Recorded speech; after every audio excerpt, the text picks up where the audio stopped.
For me, as a trainer, it took a little bit longer than the players because obviously the goal is to get the players to the big leagues. But from a staff perspective, we try and work on our development too. So it took me, 13 years before I finally got a chance to get to the big leagues. Something that my coordinator instilled in me when I first started was to set some short-term goals as well as long-term goals.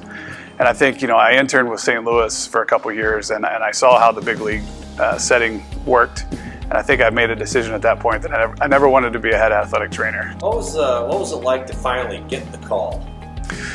I was thinking about that question, and it was a big whirlwind. When the Phillies called Milwaukee and asked for permission to speak to me, to interview me, they gave me a week. So I had 1 week to interview with the Phillies. Literally, when I flew home, when I landed back home, I got the call from Philadelphia offering me the job to get to the big league. So, like I said, 13 years in the minor leagues, riding buses for 11 hours a day, to city, from Helena, Montana to Casper, Wyoming, to Nashville, to Sacramento.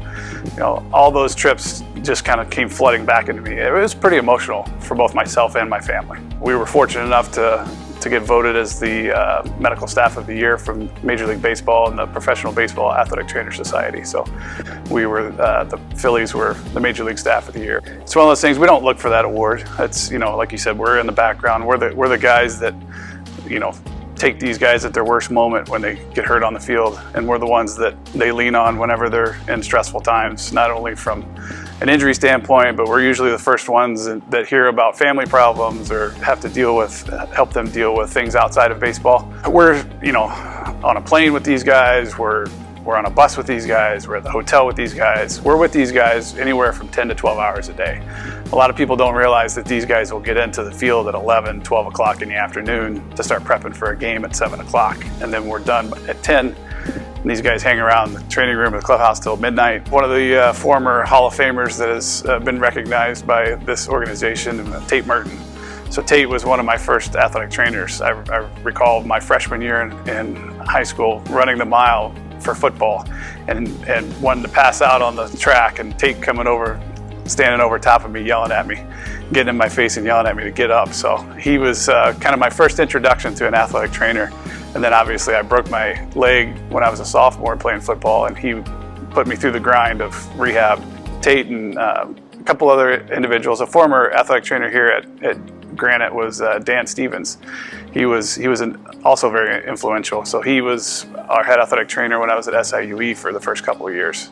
And he took me under his wing. Him and Tate both really pushed me to be a better student and athletic trainer. I think first and foremost, we kind of mentioned the family aspect. So my wife, Catherine, and my son, Wesley, it takes a village to be able to be in professional sports because we're away so much.